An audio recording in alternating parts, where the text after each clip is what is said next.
Eh bien, bonjour à chacun pour cette nouvelle vidéo de la série Cœur de Père. Et comme vous le voyez aujourd'hui, c'est une mère que j'ai invitée pour nous parler de ce beau sujet. Bonjour Sandra, Bonjour David, merci pour l'invitation.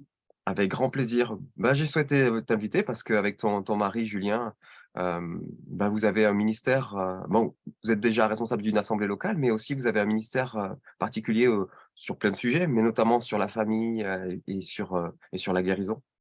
Mhm. Est-ce que tu pourrais nous parler un petit peu de toi, nous parler un petit peu de ton parcours, ce qui t'a amené, jusque-là aujourd'hui, voilà, Mhm. pour te présenter un peu. Ouais. Ben, en fait, donc aujourd'hui, avec mon mari, on conduit une église, mais ensemble, on est un couple pastoral. Je ne suis pas la femme du pasteur, mais ensemble, on pastorise, si on peut dire ça comme ça. Et puis, parce qu'on a la révélation, en fait, que le ministère, c'est un ministère de parents. Oui. Donc, on a déjà 6 garçons de 21 ans à 11 ans.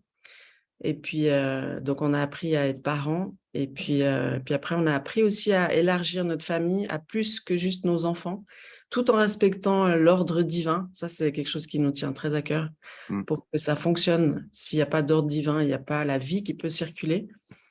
Et puis, moi, j'ai été touchée par Dieu quand j'étais mannequin, en fait, quand j'étais assez jeune.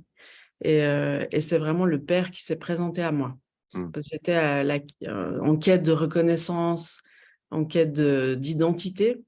Et ça, c'est que quand on poursuit le mannequinat ou le star system, c'est souvent ça qui nous motive. Mmh mh. Et puis, contre toute attente, le père est venu me chercher dans ma chambre d'hôtel à Amsterdam et j'étais bouleversée. Et donc, j'ai complètement changé d'orientation. Je fais des études de psychologie. Je Mmh. pensais que pour plaire à Dieu, il fallait faire théologie, mais il m'a comme coincée dans ce cursus. Et puis en parallèle, je me suis formée à la délivrance aussi. Enfin, et j'ai toujours eu très à cœur de mettre ensemble la guérison du cœur et puis la libération de Mmh. tous les liens que l'ennemi peut avoir dans nos vies. Et, euh, et puis donc, après, il y a eu, Dieu nous a proposé un ministère sur les entrailles. Donc, c'est aider les femmes qui ont vécu des pertes de grossesse. Enfin, pas que les femmes d'ailleurs, les femmes, les hommes, les frères et sœurs qui ont eu une perte d'enfants. Mmh mh. Donc, c'est tout le ministère un peu des entrailles, fausses couches, IVG, IMG, tout ça. Mmh. Et donc, en fait, on a été sensibilisés à toutes les questions de la famille, mais sous différents angles.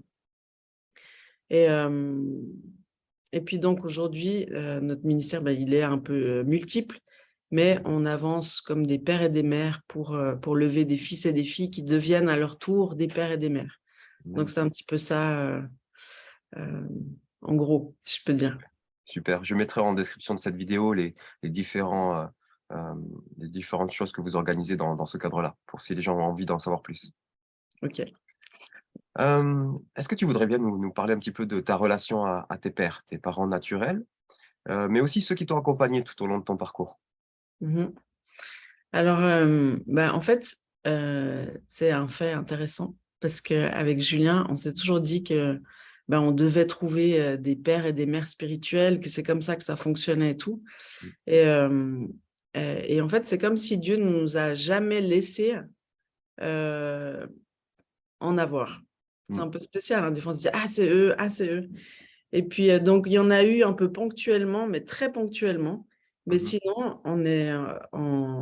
on était un peu, comme livrés à nous-mêmes Ouais. et c'est ce qui nous a poussés à, chercher toujours, les réponses à nos questions et à toutes les difficultés qu'on en a traversées, parce qu'on en a traversé beaucoup. Et donc on a été poussés vers le Père, en fait. Mmh mh. Donc, donc ça, mais même si des pères et des mères ont eu un rôle, ponctuel dans nos vies comme ça, dans différents mouvements, différents ministères, même à l'extérieur de la francophonie, mais c'était toujours très ponctuel et comme un input, comme Mmh mh. nous ont partagé quelques perles, puis après on a dû continuer notre route. Mmh. Voilà, Ouais, donc c'était un peu particulier, hein. ouais, mais justement dans nos vies, il y a parfois des personnes heu, qui ont dit juste une phrase, un petit mot et puis en fait, ça a permis de nous faire avancer. Est-ce que et puis d'ailleurs, certains sont pas, conscients de l'impact qu'ils ont eu dans nos vies. Est-ce qu'il y en aurait quelques-uns comme ça que tu aurais envie d'honorer, qui sont même pas au courant peut-être de l'impact qu'ils ont eu dans ta vie? Ouais, c'est vrai. Ben, déjà, le pasteur de l'église où on s'est convertis, c'est Marc Macorde, qui nous a conduits au salut, en fait, Mmh. Julien et moi. Donc ça, c'est sûr que il a tout l'honneur de notre conversion et c'est juste magnifique. Et puis aujourd'hui, on est d'ailleurs toujours en relation. On les a quittés pour partir en Normandie faire une école biblique. Mmh Et mh. puis après, ils étaient dans une équipe apostolique d'implantation d'église. Puis ils nous ont comme récupérés pour implanter l'église ici à Annecy. Mmh. Donc on a toujours été plus ou moins en relation avec eux et Mmh. j'aimerais vraiment les honorer. Il y a aussi Werner et Mado Lehmann Mmh. qui étaient dans cette équipe apostolique et qui nous ont proposé d'implanter aussi cette église. Et puis Werner, ça a toujours été un modèle pour nous. On l'a vu une fois, c'était à la télévision suisse romande, parce qu'on est suisse. Et puis on l'a vu un petit peu défendre l'évangile au milieu de musulmans, de juifs, de différents autres religions. Et on trouvait qu'il avait une sagesse extraordinaire, une simplicité. Enfin, Mmh. c'était un magnifique ambassadeur de Christ. Et puis, il y en a eu d'autres aussi. Il y a eu un Paul Goulet qui est venu beaucoup en France à un moment donné, qui nous a beaucoup encouragés, qui nous a transmis des valeurs de la famille. Moi, je l'ai vu ministrer en famille dans son église, puis ça m'a donné vraiment une espérance. Mmh. Hem, Après, qui on peut dire aussi? André Debonnet, ponctuellement, il a beaucoup impacté ma vie. Mmh. Il avait une onction paternelle comme ça qui était assez extraordinaire et dans sa présence, je sentais, vraiment, le père, quoi. C'était Ouais. assez dingue, mais je l'ai très peu fréquenté au final. Hem Et puis, voilà, après, il y a aussi des ministères qui m'ont impactée, mais c'était plus, des relations fraternelles Ouais. que paternelles, vu l'âge. Mais voilà, ça, c'est, des personnes qui ont impacté ma vie. Puis aussi un prêtre qui me connaissait depuis toute petite et qui avait fait la préparation à notre mariage. Et Mmh. donc on a fait un espèce de cross, denomination. Mais c'est un homme qui a vraiment impacté, nos vies avec Julien parce qu'il était très sage, il était, ouais, vraiment un homme de Dieu Mmh. et et puis voilà, Super, donc merci. Alors, comme j'ai dit dans mon introduction, tu accompagnes régulièrement des personnes sur un chemin de guérison avec Christ. mmh Est-ce que tu pourrais nous présenter, des symptômes qui, pour toi, parlent d'un besoin de guérison dans notre histoire avec nos parents? mh. Ben, alors, moi, c'est vraiment ce que je pratique aujourd'hui, c'est des entretiens conduits par le Saint-Esprit. Et puis l'objectif de ces entretiens, c'est pas juste de se sentir mieux ou de sortir de ses addictions ou, d'être libéré des liens ancestraux ou, de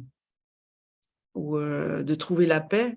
Ça, c'est des conséquences de l'objectif de l'entretien, mais l'objectif ultime, c'est de reconnecter les gens avec Jésus, avec le Saint-Esprit et avec Dieu le Père, Mmh mh. qui en fait représente une famille et c'est notre vraie famille, c'est eux. Mmh. Et donc tout le job, c'est, la guérison de notre famille, terrestre, c'est-à-dire les premiers représentants de Dieu dans notre vie, ceux qui ont impacté notre vie le plus, notre père, notre mère, nos frères et sœurs Ouais. ou, les substituts, hein, je sais pas, le beau-père, j'en sais rien, le contexte de famille. Mmh. Mais c'est en guérissant les blessures de cette famille terrestre et de se séparer d'eux, de faire tomber les idolâtries ou encore les attentes qu'on peut avoir d'eux et c'est comme un espèce de cordon ombilical qu'on doit, couper avec notre famille terrestre et toutes les attentes qu'on a encore inconscientes avec eux, pour se connecter avec le Père, le Fils et le Saint-Esprit. Mais c'est quand je dis un cordon ombilical, c'est vraiment, la source, de notre de où est-ce qu'on va puiser en fait, quand on a besoin de quelque chose, quand on a besoin de provision, quand on a besoin d'amour, quand on a besoin d'établissement identitaire, quand on a, besoin de paix, où est-ce qu'on va puiser? Mmh. Eh ben, on devrait puiser dans la Trinité, en fait. Et puis, c'est important de comprendre que chaque personne de la Trinité a un rôle bien différent et qu'on a besoin des 3 absolument. Hem Et puis ça, le sujet, c'est le Père. Le Père, c'est un peu, bon, déjà, on rencontre Jésus, on se convertit, puis c'est Jésus qui nous amène au Père Mmh. et qui nous permet de retourner dans la maison du Père, qui nous permet enfin, moi, je l'ai expérimenté de manière très, forte, c'était cette aspiration à dire à tout le monde, mais aimez-moi, dites-moi qui je suis, dites-moi que j'ai de la valeur. Et puis en Mmh. fait, une fois que j'ai rencontré le père, tout ça, ça a été comblé. Et j'avais plus besoin de poursuivre. Même, on me proposait des contrats phénoménaux. Et puis, j'avais plus aucun intérêt. C'était genre, ben non, c'est pas ça que je poursuis parce que j'ai trouvé en fait ce que je poursuivais. Mmh. C'est cet établissement identitaire. Ouais. Sous les yeux du père, je sais qui je suis. Et c'est sa voix que j'écoute quand il me dit qui je suis. C'est pas la voix des hommes ou des hommes terrestres ou des hommes-hommes, parce que la femme, elle a tendance euh, à, à demander aux hommes de lui dire qui elle est. Mmh mh. Et ça, c'est un petit peu la conséquence de la chute de la femme. Ses désirs se porteront vers l'homme et il dominera sur elle. Donc nous, en tant que femme, on a besoin d'être affranchis par le regard des hommes. Et on a besoin de trouver Jésus, d'avoir la révélation de Jésus comme notre prince charmant ultime, Mmh. mais aussi de se placer sous le regard du Père qui nous dit toute la valeur qu'on a Ouais. pour que justement, en tant que femme, on se préserve dans la pureté avant le mariage, qu'on ne se mette pas dans les relations malsaines. C'est tout ça, en fait, qui pousse la femme à, à se laisser abuser ou à se laisser utiliser par des hommes ou autres. Mmh. Mais c'est le manque du Père. Et donc le Père, il établit dans l'identité, il nous donne la valeur, il nous donne notre dignité royale. C'est la révélation des fils et des filles, elle se fait sous le regard du Père. Mmh mh. Et puis c'est lui qui pourvoit à nos besoins, que ce soit affectif ou de travail, genre, n'importe quoi. Et puis c'est lui qui pourvoit, c'est lui qui nous protège. Ouais. Et puis une femme, elle va chercher la protection beaucoup. Dans le monde du mannequinat, toutes les filles aspiraient à trouver un homme riche pour avoir la sécurité d'une vie.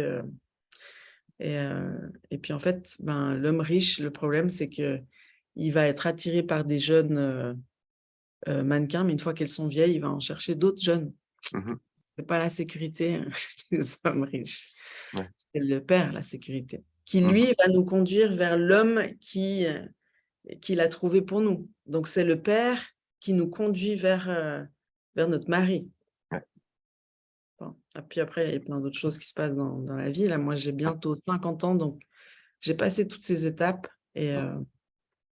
Et puis, mon message, c'est pour les jeunes filles qui font des choix de mari, etc. Ouais. Tous ces choix de vie. Hein. Tu Ouais. as tu as parlé de ce besoin de séparation par rapport aux parents, Mhm. mais en même temps ou avant, il y a cette histoire de la parole qui nous demande d'honorer nos parents Mhm. mais comment on fait quand nos parents ne sont pas honorables? Ou Ouais. quand des personnes en figure d'autorité, ne sont pas honorables? Mhm. Alors, moi, il y a pas longtemps, j'ai lu un livre qui m'a vraiment bouleversée. C'est Passer du statut d'orphelin à fils et filles adoptés Mmh. de Jack Frost. Donc ça, je recommande ce livre à tous. Et puis, il explique très bien, en fait, que la guérison de notre rapport avec notre père, notre mère, mais j'insiste très particulièrement sur le père. Euh, Moi, j'ai rencontré des filles qui disent: «Oui, mon père, ça va, il était gentil avec moi, il m'aimait». Puis juste en creusant un petit peu, on s'aperçoit que, ben, le père, il battait sa femme sous les yeux de sa fille. Et puis, donc c'est aussi tout le rapport avec, l'homme et la femme. Comment je respecte la femme, c'est de voir les enfants, ils voient, le père, comment il se comporte avec la mère, puis ça en dit beaucoup sur la valeur de l'homme, de la femme, et cetera, Mmh. et du respect. Mais, hem la guérison, avec notre père, déjà de réaliser qu'on doit leur pardonner parce ils devaient nous apporter beaucoup et ils ont été incapables de le faire, Mmh mh. et de réaliser que ça sert à rien d'attendre encore d'eux quoi que ce soit et qu'il faut juste les bénir, leur pardonner, briser tous les liens d'âme et tout ce qui nous rattache encore à eux, et se connecter à Dieu le Père qui lui va nous remplir. Mmh. Et puis, il y a une deuxième phase, en fait, et ça, c'est important de comprendre parce que des fois, la guérison, elle doit être tellement forte qu'on doit aller à un autre niveau. Bon, là, je pense, en fait, à tous ceux qui ont été vraiment extrêmement maltraités par leurs parents. Mmh. Donc, j'aimerais dire que, je fais une petite parenthèse pour revenir à ce commandement tellement important de la Bible qui nous est présenté plusieurs fois dans la parole et dans le Nouveau Testament aussi. Mais l'honneur libère la vie et c'est pour ça qu'on voit que honorer son père et sa mère, c'est augmenter nos jours sur terre, sur le pays que Dieu nous donne. Donc, il y a une libération, il y a une pulsion de vie qui arrive sur nous, une bénédiction de vie, c'est on va vivre des longs jours. Et puis aussi, ça va bénir la terre sur laquelle on se trouve. Ça, Mmh. c'est important, cette histoire d'honneur. Mais honorer, ça ne veut pas dire se mettre sous un joug. Ça ne veut pas dire... c'est une forme d'amour qui se traduit dans le respect. On peut voir, Jésus, il a toujours été respectueux, même avec ses ennemis. Et puis, c'est vraiment une question d'attitude. Comme on est de nature royale, eh ben, l'honneur, c'est notre code. C'est le code du royaume, Mmh. l'honneur. Donc, mais ça ne veut pas dire se laisser abuser, ça ne veut pas dire se laisser maltraiter. Et puis moi, je me rappelle dans un entretien, il y avait une fille qui était vraiment sous le joug de sa mère, mais plus. Puis elle était hyper nocive, hyper manipulatrice, hyper contrôlante. Mmh. Et puis on a demandé à Jésus, c'est quoi l'honneur dans cette situation? Ouais. Et puis Jésus, il a donné une réponse qui m'a, moi, bouleversée, puis satisfaite en même temps. C'est qu'il a dit, arrête de parler mal d'elle, ça Mmh. c'est l'honneur, et prie pour elle. Mmh. Mais il n'a pas dit retourne sous son joug ou continue à la voir, en fait. Ouais. Donc, on peut se respecter et mettre des frontières pour se protéger tout en gardant le respect et l'amour et l'honneur. Mais après, c'est le Saint-Esprit qui nous montre comment ça se traduit dans ta situation. Mmh. La parole de Dieu, elle nous donne des principes et puis le Saint-Esprit, il nous montre comment appliquer ces principes dans la pratique, en fait. Mmh. C'est pour ça que ça doit toujours être connecté, la parole et l'Esprit de Dieu. Mais j'entends, hein, c'est comme cette fameuse ordonnance de femmes, soyez soumises à vos maris. Mmh. Et puis, ça nous choque, on se dit, oh non. Mais en fait, c'est pour que tu sois protégé, en fait. L'objectif de la soumission, c'est la protection.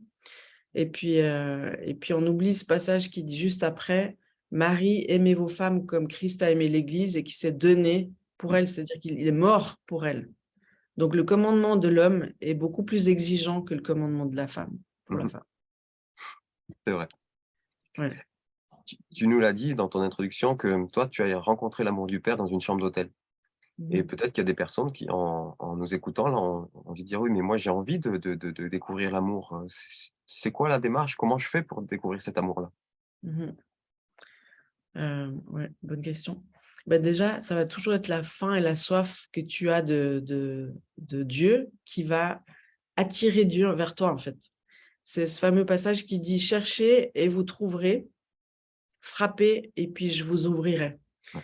Donc, c'est comme si il y a un désir de notre cœur qui doit être activé et le désir de notre cœur de connaître Dieu va attirer le Père vers nous.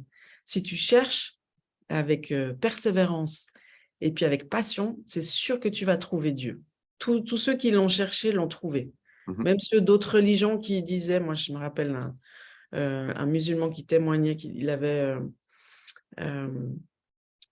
son livre, là, comment ça s'appelle, le livre, le Coran. Il avait son Coran devant les yeux, puis il disait, mais est-ce que tu es le vrai Dieu? Est-ce que tu es le vrai Dieu? Mais il le cherchait de tout son cœur. Et Mmh. puis, Jésus s'est révélé à lui et puis lui a Mmh. montré de qui était le vrai Dieu. Ouais.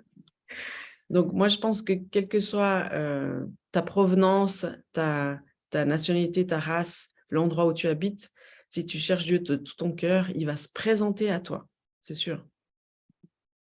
Amen. Ouais, Bon, on l'a dit en introduction avec, Julien, vous avez 6 garçons.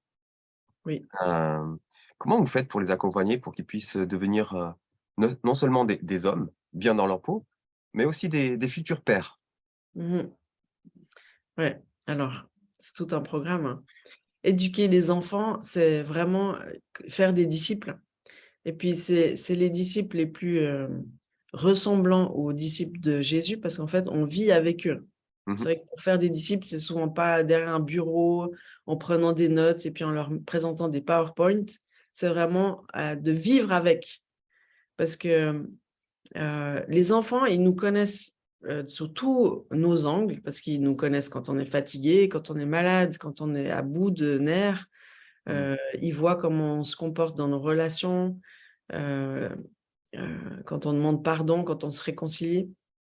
Moi, j'observe en fait, ma réflexion aujourd'hui, je me dis: «Ce que j'ai le plus enseigné à mes enfants, c'est à pardonner, à demander pardon». Que Mmh. ce soit avec leurs frères et sœurs, que ce soit moi vis-à-vis d'eux ou eux pour qu'ils puissent être réintégrés. Tu vois, quand on dit: «Bah, tu vas dans ta chambre», puis quand tu reviens, tu demandes pardon, tu réfléchis et puis, selon une conviction et pas, Mmh. un automatisme, et ben, tu viens demander pardon et puis après on se réconcilie. Donc, hem, tout ça pour dire que c'est vraiment vivre avec. On n'est pas, on se dit pas: «Ah ben tiens, je vais les enseigner sur ça en particulier». Mais c'est, la vie est un grand enseignement, est un grand champ, heu matière à enseigner, toutes sortes de choses. Et puis c'est pas le chaos de la famille parfois qui doit nous freiner, nous dire: «Ah ben là, je suis pas en mode enseignement», mais c'est tout le temps qu'on peut enseigner nos enfants. Mmh. Et donc comment on en fait des pères? Ben, c'est surtout le modèle qu'on leur donne, en fait. Mmh. Parce qu'on dit qu'un enfant, il apprend, par modèle, beaucoup plus que par des paroles. Mmh. Hem Et puis, en fait, c'est là qu'il voit si ce que tu lui enseignes, tu le mets en pratique. Il le Mmh. voit tout de suite. Et puis, c'est cette intégrité-là qui va marquer sa vie, hein. C'est ça qui va le marquer parce qu'il va fonctionner par modèle. Il va voir comment moi je me comporte avec Julien.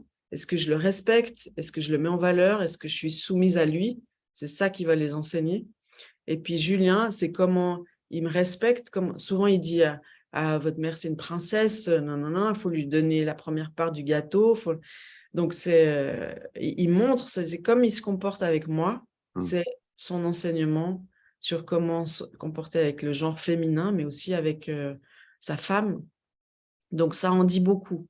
Mmh. Puis après, nous, on a des petits rituels dans notre famille qui font que l'enseignement revient souvent, c'est de fêter le Shabbat le vendredi soir, où on est tous en famille ensemble. Là, on n'a plus tous nos enfants, il nous en reste que 3 à la maison. Mmh. On en a 2 qui vivent à Lausanne, qui reviennent de temps en temps, et puis un qui est aux États-Unis pour une expérience, apprendre l'anglais, tout ça. Donc, mais on l'a fait déjà depuis plusieurs années. Et puis autour de cette table de Shabbat, ben, on prend la Sainte Seine ensemble, on honore Dieu, on le célèbre, on accueille sa présence, on connecte Dieu avec la joie d'être ensemble en famille autour d'un bon repas. Et puis après, Julien, il bénit ses fils, il bénit sa femme devant ses fils, et puis il bénit Dieu, et puis on partage le pain et le vin, et tout ça. Des choses simples, mais en fait, c'est des rituels qui enseignent beaucoup de choses, mais dans la pratique. Il Mmh. enseigne que Dieu, il se réjouit de voir la famille ensemble, que Dieu, c'est la célébration, c'est la joie, c'est de bien manger, et puis, c'est de bénir. Donc, quand un père bénit chaque semaine ses fils et sa femme, il y a une puissance qui est libérée. Mmh. Parce que Dieu donne une autorité particulière au père et à la mère pour bénir ses enfants, Mmh. mais aussi pour prier pour eux.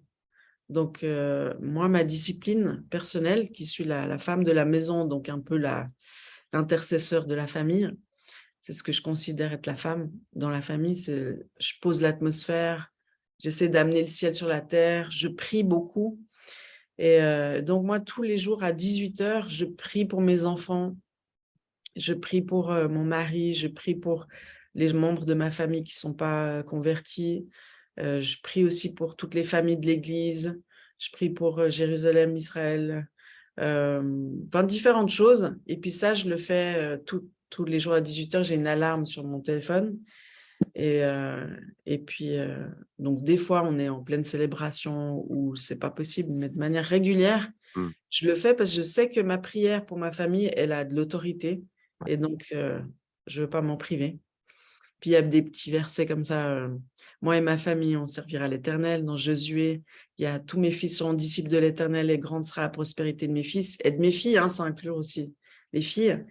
Dans Ésaïe. Donc ça, c'est la parole de Dieu qui est proclamée en continu. Puis ça aide. Et on a aussi nos enfants, le rituel de la bar mitzvah, c'est-à-dire quand ils ont 13, 14 ans comme ça, on prend nos fils, puis on fait un voyage avec eux en Mmh. Europe, dans une ville ou comme ça. Et puis là, on leur dit, là, tu es en train de transitionner. Mmh. Tu passes d'enfant à adulte. Puis nous, on veut te reconnaître comme responsable aujourd'hui dans ta relation avec Dieu, mais aussi on veut te considérer de manière différente, puis te donner plus d'autonomie, etc. Mmh. Donc, c'est un petit peu les rituels de passage qui aident à la croissance des enfants et puis à des passages. Mmh. Bon, toi, certainement, tu as plein de choses à dire là-dessus, mais voilà comment nous, on le fait dans la famille. Super. Merci beaucoup pour toutes ces clés. Bon, Julien n'est pas là. Alors on va en profiter pour parler un petit peu de lui, avec son accord. Oui. Quand on le voit de loin, on a l'impression d'un père parfait avec ses garçons. Ça Mhm. rendrait presque jaloux. Est-ce que tu pourrais nous raconter comment tu l'as vu évoluer au fur et à mesure des années, dans ce rôle si précieux et particulier? Oui. Tu as le droit d'être fier, hein. Mhm. Ouais. En fait, ce qui est beau, c'est que on n'a pas besoin d'aspirer à être un père et une mère parfaite parce qu'on va jamais y arriver. Mmh. Mais il faut comprendre en fait quelles sont nos ressources. Et puis c'est ça qui va vraiment nous aider. Donc dans l'ordre divin, euh, Julien dépend de Dieu le Père pour être un père responsable de toute sa famille, parce il a l'autorité sur sa famille, mais ça veut dire qu'il est responsable de sa famille. Mmh. Puis des fois, on veut l'autorité, mais pas la responsabilité qui va avec. Mmh. Mais l'autorité, c'est vraiment la responsabilité. Ouais. Et donc, moi, je vois bien quand je me sens faible ou genre sous des pressions spirituelles ou des choses comme ça, je sais que c'est la prière de Julien qui me couvre. Mmh. Et j'ai vraiment cette conscience que je suis sous sa couverture spirituelle et que c'est Dieu qui l'a établi comme ça pour moi. Donc moi, des fois, j'ai été dans des endroits euh, et puis je me suis fait un peu laminer spirituellement et je me suis dit, bon, je pars plus jamais sans mon mari, là, j'ai compris la leçon. Donc des fois, en tout cas, je fais attention à ça parce que je sais que toute seule, je suis beaucoup plus fragile et que j'ai besoin de Julien pour me couvrir. Mmh. Et que la couverture de Julien, c'est Dieu le Père. Ça ne veut pas dire que Dieu ne me couvre pas, mais il m'a donné Julien comme couverture. Mmh. Et moi, je sais que quand je me sens limitée dans mon rôle de mère, j'active à fond le Saint-Esprit. Je dis, Saint-Esprit, c'est toi qui prends le relais. Saint-Esprit, c'est toi qui va parler à mes enfants. Parce que Saint-Esprit, il a un peu le même rôle que la mère, c'est d'enseigner, c'est de sécuriser, c'est de consoler, c'est de convaincre, c'est d'enseigner toute la vérité que Jésus a déclarée sur terre, nous la rappeler. Et puis nous, en tant que maman, on passe normalement plus de temps avec nos enfants, donc on a matière à les enseigner en permanence, en fait, Mmh. on vit avec eux. Et puis en général, c'est vers nous que l'enfant vient pour être consolé, c'est vers le papa qui va pour être protégé. Donc on a vraiment un rôle à jouer chacun. Et puis Julien, donc il est pas parfait. Je peux vraiment en témoigner comme moi, je suis pas parfaite. Donc je m'appuie pas sur la perfection de Julien. Mmh. Et en tout cas, je sais que Julien s'appuie sur Dieu le Père pour avoir la ressource que lui n'a pas eue. Parce que c'est ça qui est beau. C'est que Dieu le Père nous rend capable d'être père quand nous, on n'a pas eu un père comme on aurait dû avoir. Ouais. Julien, il n'a pas eu le père qu'il aurait dû avoir. Il a vécu toutes sortes de traumatismes, divorce, etc. Et puis moi, j'ai vu comment il est devenu un bon père, pas un père parfait, hein, mais un bon père. Et puis c'est surtout que ça me touche en fait Mmh. d'en parler. Ça donne une espérance parce que Ouais. si tu dis ouais, je serai jamais un bon père parce que j'ai pas eu un bon père, c'est cuit quoi, t'as aucune espérance. Mmh. Mais comme dirait une fille dans notre église, elle dit c'est jamais trop tard. Même quand on parle, moi, quand je parle de tout ça déjà à des parents qui ont déjà eu des grands-enfants et qui sont partis, et puis quand j'en parle, ils sont là: «Mais j'ai tout raté, j'ai pas fait juste, j'ai pas fait Mmh. c» puis ils sont pleins de regrets. Mmh. Puis de leur dire: «Ben, c'est jamais trop tard parce que tu peux exceller dans ton rôle de grand-parent aujourd'hui». Ouais. Enfin, Jésus, c'est le rédempteur, c'est pas pour rien qu'il s'appelle le rédempteur, c'est que, hem, là où tu as été en échec, ben, il peut te conduire à un succès extraordinaire. Mmh. Que mais ça passe par la guérison de toutes tes blessures de père, pour que Dieu fasse de toi un père Mmh. selon son cœur. Et bah, il y a que lui qui peut te rendre capable d'être un père. Et puis, aspire surtout pas à la perfection, mais aspire à l'intimité avec Dieu. Mmh. Voilà. Merci. Puis aspire à chercher la guérison de ton cœur, toujours, toujours, toujours sur la marche. Parce que c'est pas une fois, tu vois, les gens ils disent: «Oui, j'ai été, délivré de l'alcoolisme» ou de j'en sais rien quoi, à ma conversion et puis ils se disent: «C'est bon, là, je suis parfait». Mmh. Mais non, il y a un réel processus de guérison sur la marche et puis, et tu dois le laisser. Il y a peut-être Jésus qui a fait son travail, mais il y a encore le Saint-Esprit qui doit faire le sien et puis Dieu le Père qui doit faire le sien. Mmh. Assure-toi que tu as vraiment eu des rencontres avec ces 3-là et que ces 3-là ont vraiment fait un travail en toi, où tu as pu te déconnecter des blessures de tes pères et te connecter à ta famille céleste, quoi. Mmh. Voilà. Merci pour tous ces encouragements. Est-ce que tu pourrais nous partager comment tu fais pour lui permettre, par ton positionnement, de prendre toute la place qui est la sienne, sans lui mettre trop de pression, mais en le libérant, tout en étant dans ton rôle de maman qui voit des choses que le père ne voit pas? Ouais. Alors, non seulement je vois en tant que maman et femme, qui des fois sont plus sensibles ou qui voient des choses, heu, je vois plus de choses, mais en plus en tant qu'accompagnatrice, donc des entretiens par le Saint-Esprit, j'ai tellement entendu de choses, je suis tellement à même de toutes les blessures qui peuvent venir, je suis tellement à même de l'importance de ce qui sort de la bouche d'un père, Ouais. quand il établit ses enfants dans leur autorité, que je suis, vigilante plus, Mmh. mais en même temps, comme tu dis, il faut pas que je mette la pression sur mon mari parce que sinon ça l'handicape, heu, ça le paralyse, en fait. Mmh. Donc donc j'essaye vraiment de sensibiliser Julien dans l'importance que ces paroles ont sur ses enfants, que moi, il y a des choses que moi je peux faire, heu et que lui pourra pas faire, mais il y a aussi plein de choses que moi je pourrais jamais faire avec des fils, que Mmh. lui est le seul à pouvoir le faire. Ouais. Donc j'essaie de me positionner, c'est subtil, hein, et puis je suis pas parfaite dans mon rôle. Je dois coacher Julien dans des choses heu, que je sais qu'il doit faire, mais tout en l'encourageant pour le libérer à pouvoir le faire. Mmh. Heu, je pense que c'est un rôle dans l'intercession beaucoup, hein. C'est comme, ces enfants, à un moment donné, tu peux plus les corriger comme j'expliquais, juste avant, le truc des 13-14 ans là.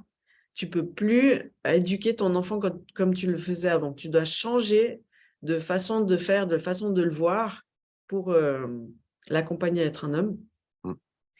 et hem et donc avec ton mari, tu dois, c'est-à-dire en tant que maman ou parent, tu dois rentrer dans une intercession plus intense avec tes enfants, justement quand ils passent 13-14 ans.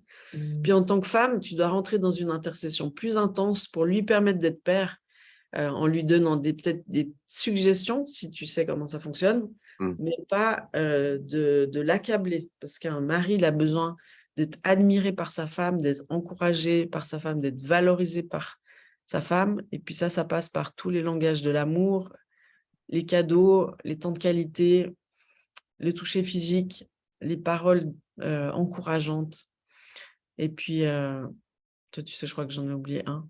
Enfin, je veux dire, tu dois aimer ton mari et comme pour qu'il se sente aimé, mais surtout qu'il se sente admiré et valorisé. Mmh. Alors là, tu auras besoin du Saint-Esprit pour accomplir cette mission.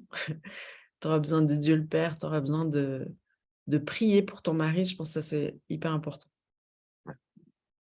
Et justement, est-ce que tu aurais un dernier mot ou ou un dernier conseil pour des parents qui ne se sentiraient pas à la hauteur? Mmh. Ben, en fait, si tu veux être un bon parent, là, ce qui me revient, c'est le rapport à l'autorité. Donc, ce que je disais, c'est que c'est tellement important de guérir de la blessure du père, parce que sinon, ça va te séparer de Dieu le Père. Parce que ce qui est important de comprendre, c'est que toute la perception qu'on a de Dieu le Père, elle vient de notre relation avec notre Père terrestre. Mmh, Ça, c'est un fait. On ne peut pas juste dire non, non, pas du tout. Non, pour tout le monde, c'est comme ça. mmh, Donc, guérir tes blessures de père va te reconnecter avec le Père. Et puis, comme ça, tu pourras recevoir qui il est vraiment mmh, en vérité. Et puis, ça va te permettre d'être intime avec lui. Mais après, tu dois comprendre aussi que toutes tes blessures du père ont aussi une relation directe avec toute forme d'autorité et notamment les autorités spirituelles. mmh Et si tu as de la peine avec les autorités spirituelles, si tu remarques que tu es rebelle, que tu as toujours un truc avec les autorités spirituelles, tu as toujours matière à les critiquer, même tes patrons, hein, pas spirituels, hein. Mais mh, toute forme d'autorité, eh ben, c'est directement relié à tes blessures du père. Et tu dois être réconcilié avec l'autorité. Tu dois apprendre à te soumettre. Ça, c'est vraiment... Tu dois régler tes histoires de rébellion, en fait. mmh, Parce que ça aussi, ça va te séparer du père et ça va t'empêcher de recevoir sa bénédiction. ouais, Parce que comme Jésus a dû apprendre à se soumettre à son Père terrestre pendant 30 ans, ce n'est pas pour rien qu'il a dû apprendre à se soumettre aux choses terrestres, parce qu'il a dû à un moment donné se soumettre ultimement au Père quand il a été à la croix. Mais c'était aussi tout cet entraînement terrestre qui lui a permis de le faire. mmh, Donc, on ne peut pas séparer les choses spirituelles des choses terrestres parce que Dieu nous teste sur des choses terrestres. Et si on n'est pas fidèle dans les petites choses, il ne va pas nous en donner des plus grandes. mmh. Donc, le test de la soumission, ça, c'est hyper important. Hyper, hyper important. Donc, je tenais juste à dire ça parce que tu me poses la question sur notre rapport à l'autorité Mmh. spirituelle. Et puis, voilà. Donc, je me suis peut-être un peu égarée. Tu veux me remettre sur les Bah, rails? la dernière question, c'est surtout le conseil pour des parents qui ne se sentiraient pas à la hauteur. Ah oui. Donc, en fait, les parents qui ne se sentent pas à la hauteur, plutôt que d'essayer par tes propres forces d'être un bon parent, règle, cherche la guérison à tout prix, parce que ta guérison va couler sur tes enfants. Et Mmh puis ça, c'est vraiment important. Il y a des parents qui disent, non, il faut que j'aimerais essayer de faire ça, j'essaie de faire ça de toutes mes forces, j'essaie mais j'arrive pas. Plus tu vas essayer et plus tu vas réaliser que tu n'y arrives pas. ouais, Mais si tu es capable d'être un bon parent, il faut que tu reçoives toute la guérison des blessures de tes propres parents. Et puis, tu sais, il y a ces fameux vœux qu'on fait, genre jamais je serai comme ma mère ou jamais je serai comme mon père. Puis ça, en fait, ça te connecte à la mort. C'est des pactes et des alliances que tu fais avec la mort sans t'en rendre compte. mmh, Et pour te défaire de ces vœux, il faut vraiment que tu pardonnes à ton père et ta mère, mais vraiment jusqu'au point où parce que quand tu t'es séparé, quand tu fais ces vœux-là, ça te sépare de l'héritage bon en fait, qui vient d'eux. Ça peut même te séparer de ton masculin si tu es un gars ou de ton féminin si tu es une fille. mmh Donc, tu vas te couper de ta fonction maternelle ou de ta fonction paternelle. Donc, c'est hyper grave. ouais, Donc, tu dois te reconnecter avec ton père et ta mère. Puis, un moyen pour t'aider à le faire, demande à Dieu qui te montre, lui, comment il voit ton père ou comment il voit ta mère, ou qui te montre, lui, quel est l'héritage spirituel divin qui est sur ton père ou sur ta mère et que tu dois recevoir. mmh Et si tu n'es pas réconcilié avec l'image du père, l'image de la mère dans ta propre famille, ben, tu vas te couper de plein de choses que tu as besoin de recevoir pour être toi-même un bon père, une bonne mère ou une bonne femme ou un bon homme, tu vois. Donc, il y a plein de choses en jeu là-dedans. Le mmh, genre, toute la réconciliation avec son genre, c'est énorme. C'est mmh, connecté avec tout ça. mmh. Bah, ça me fait penser, c'était pas forcément prévu d'en parler, mais on va quand même le faire. Justement, tu fais régulièrement, je crois chaque semaine, une petite capsule où tu enseignes sur un sujet ou sur un autre qui ont tous attrait à ces sujets-là. Est-ce que tu pourrais juste nous dire pourquoi tu fais ces capsules, sur internet et tu les as pas réservées simplement à ton assemblée locale? Et puis voilà, et puis ceux qui seront intéressés par te retrouver chaque semaine, bah, je leur mettrai également le lien en description de cette vidéo. Mhm. Ben, en fait, c'est toujours Bah, déjà, c'est par obéissance. Dieu m'a dit, je veux que tu fasses des vidéos. Il m'a parlé de l'influence qu'on pouvait avoir à travers les médias. Donc ça, c'était avant Instagram, je crois que j'ai commencé. Mais moi, j'étais une pive là-dedans. Moi, quand j'écris sur mon téléphone, j'écris comme ça, hein, comme les vieux. Pas- Donc, pour moi, c'est pas évident. Donc, je l'ai fait vraiment par obéissance. Et puis, je me suis rendu compte que ça touchait beaucoup de monde Mmh. et qu'on n'a pas la conscience. Quand on est dans notre assemblée, on voit, je ne sais pas, s'il y a 100 personnes, on les voit sous nos yeux. Mais des fois, quand on fait des vidéos et qu'on a des milliers de vues, ben, on a du mal à s'imaginer, mais on devrait s'imaginer, ou des fois, il y en a qui ont des stades en face d'eux, qui ont cette influence-là, Mmh. à faire avancer son royaume. Donc, il m'a, à travers un petit reportage radio sur une influenceuse de l'époque, c'était Enjoy Phoenix. C'est une petite jeune qui faisait des vidéos pour les gens de son collège, son lycée, pour les encourager à pas se laisser harceler, à pas se suicider, enfin toutes ces choses-là que je trouvais juste magnifiques. Et donc j'ai commencé à faire ces petites vidéos. Je sais qu'il faut que ce soit court, entre 7 et 10 minutes. Maintenant, c'est encore plus court, hein. Les réels, on devrait les faire 1 minute, pas plus. Mais je me suis dit, il y a tellement de choses à dire Mmh. qui libèrent les gens, en fait, des paroles d'espérance, des paroles de vie, que bah, j'ai commencé à faire des petites vidéos d'enseignement sur différents sujets. Quand on me posait la question, on me disait, ah, mais j'ai besoin d'aider une copine qui a vécu une fausse couche, est-ce que tu pourrais l'aider? Et puis, plutôt que de l'appeler au téléphone, j'ai dit, ben, je vais faire une petite vidéo, comme ça, plein d'autres personnes pourront être au bénéfice de ça. Donc, c'est comme ça que ça a commencé. Donc, il y a plein de sujets que j'aborde, des sujets qui touchent les femmes, mais aussi les hommes, et puis aussi les non-croyants qui veulent avoir une perspective de Dieu simple et puis accessible. Mmh. Donc, il y a aussi des choses pour les non-chrétiens qui peuvent regarder, et c'est suivant les thématiques qui les intéressent.